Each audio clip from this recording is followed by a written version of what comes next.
come out to the backyard to hide behind the pile of trash. This is the pile of trash that I'm hiding behind. Guess what? I fucking pranked you, bitch. I didn't record last night, and I was tipsy, and I did feel like recording. But part of my motivation for sending that message to you was to give the illusion that like I was doing something and that you should do something too. So I'm happy that went. I'm gonna get a chit, and I really liked the video. I really liked the lighting and just the feeling of the whole thing, because I think we both do the thing that you were talking about with overthinking or putting something off or making something so meta that it gets too tangled and becomes impossible to create. So I literally watched your video maybe 10 minutes ago and just picked up the equipment and I've come outside to the backyard. This is really just a no man's land here. I'm just going to start talking about stuff that's been on my mind. One of the main things that I've noticed in doing this experiment is that I get to hear what I'm saying again and again because I record it. I say the sentences often a couple times to get them right. Right after this sentence, I say something along the lines of the fat gets taken out of the edit. And it kind of blew my mind because I've removed that part of the sentence.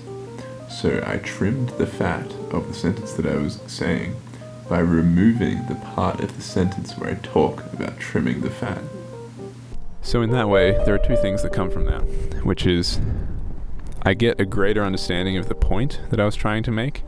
It seems as if hearing it over and over again and refining it through the editing process causes me to understand what I was trying to say at a greater level, and it means that I am essentially talking to a future version of myself, because there's this sense of change in life where I wake up the next morning and I forget what I was thinking the day before.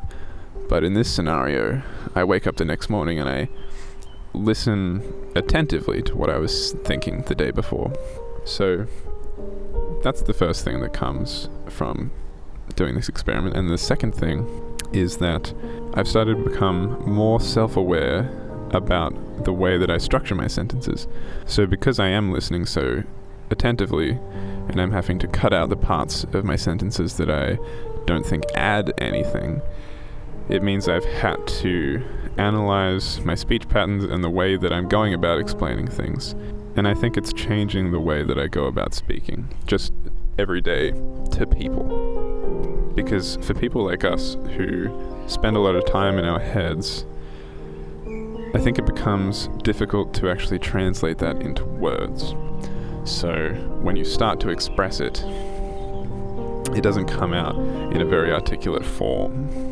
Because when I speak, I'm constantly restructuring the thing that I'm trying to say.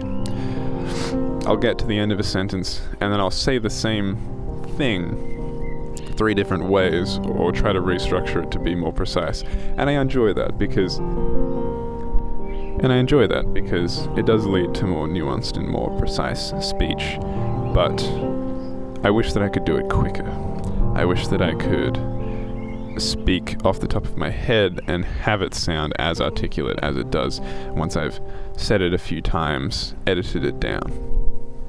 But yeah, I loved the look and feel of that video, because I think you're totally right.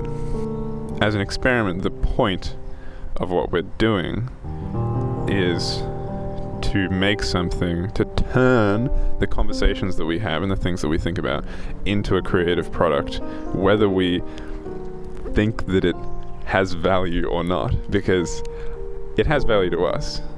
The value being that we learn to let go of our insecurities about what the art will say about us. And I think that is a worthy goal.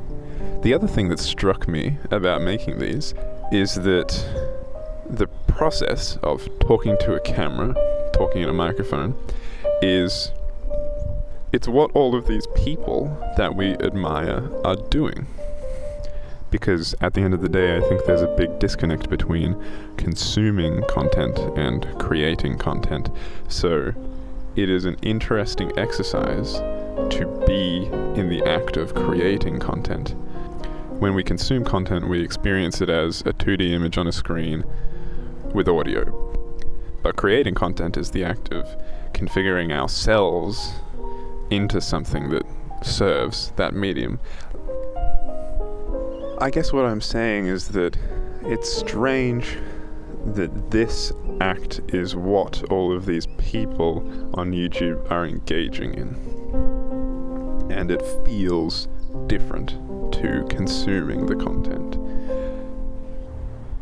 I have the impulse to get on top of the pit and record this next bit. I guess just as a way of making myself feel uncomfortable. It reminds me of when I recorded my Landlord song, where the point was that when I am performing it, I'm performing it on top of a pile of rubbish that my landlord refuses to remove.